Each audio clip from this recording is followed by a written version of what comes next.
Assalomu alaykum. Siz Tarixiy Timeline kanalidasiz va bugun biz siz bilan birinchi salib yurishlarning boshlanishi va uning nihoyasi haqida gaplashamiz.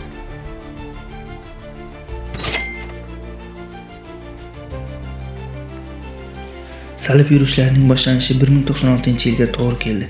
1096-yilning bahorida shimoliy-sharqiy Fransiyaning qisman g'arbiy Germaniyaning dehqonlar ommasi salib yurishi uchun yo'lga tushdilar. Dehqonlarga monarx Pyotr Amenskiy boshchilik qildi.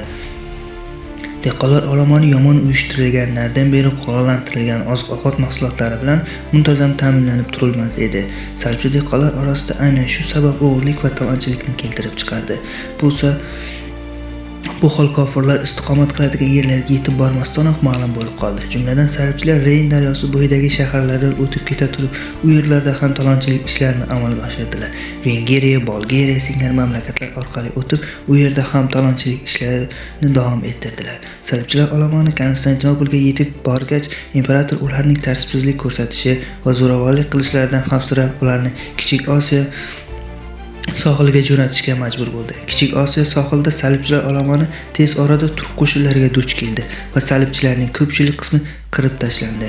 Shunday qilib salibchilarning sharqqa qilgan yurishi batamom mag'lubiyatga uchradi. 1096-yilning kuziga kelib ritsarlar asosan fransuz va italyan ritsarlarini tashkil etdilar. Bu qo'shinga esa quyi Lotaringiya hersogi Bulyonskiy boshchilik qildi. Bu ritsarlar sharqiy Konstantinopol orqali ketgan bo'lsalar-da, lekin turli yo'llar bilan bordilar.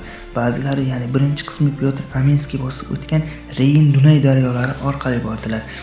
Yana bir boshqa qismi esa Shimoliy Italiya orqali, so'ngra Bolqon yarim orolidan, uchinchi qismi esa butun Italiyani bosib o'tib Bolqon yarim orolidan Konstantinopolga bordilar. Birinchi yurishda jami 30-40 mingta ritsar qatnashdi.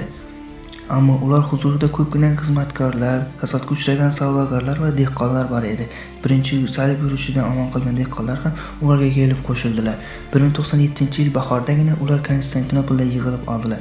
Feodal salibchilar Vizantiya imperatoriga qasamyod qilishdan bosh tortib, uzoq vaqtgacha qaysarlik qilib yurdilar.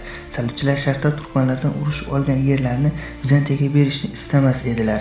Nihoyat ritsarlar zimdan va'dalarning ustidan chiqishlarini o'ylamasalarda, har qalay qasamyod qilishga majbur bo'ldilar. Shundan keyingina 1097-yilda ritsarlar lashkari Kichik Osiyoga o'tkazib yuborildi. Bu yerda salibchilar Doriliya yonidagi jangda turklarni mag'lub qildilar. Shundan keyin ular janubi-sharqda Falastin tomon qarab ketdilar. Chidab bo'lmaydigan jazirama issiqda tog'li yo'llarda o'tsalar, ular uchun go'yo mashaqqatli tuyuldi.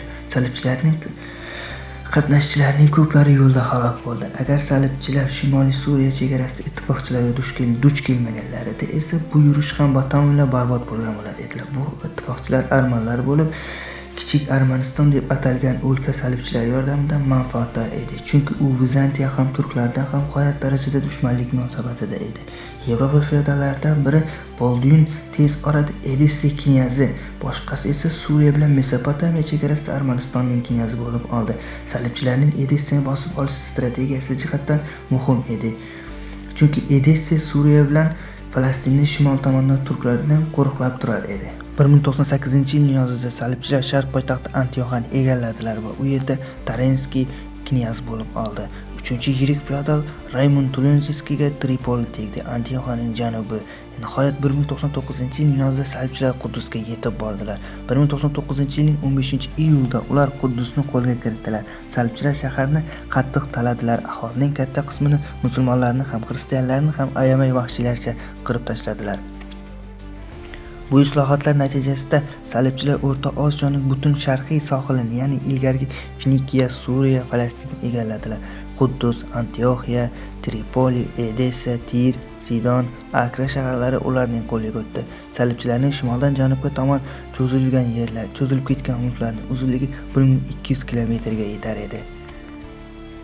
Salibchilar o'zlari bosib olgan hududlarda o'z davlatlarini tuzdilar, ya'ni Quddus qirolligi deb ataldi. Bu davlatga dastlab Bulyonskiy qirol etib saylandi. Birinchi salib yurishi xuddi shunday boshlangan edi. 1096 va 1099-yillarni o'z ichiga olgan edi. Bu yurishda Quddus egallanib, alohida Quddus qirolligi tuzildi. Alohida Quddus qirolligi haqida keyingi videolarimizda gaplashamiz. Biz bilan yana tarix sahnasida ko'rishguncha xayr.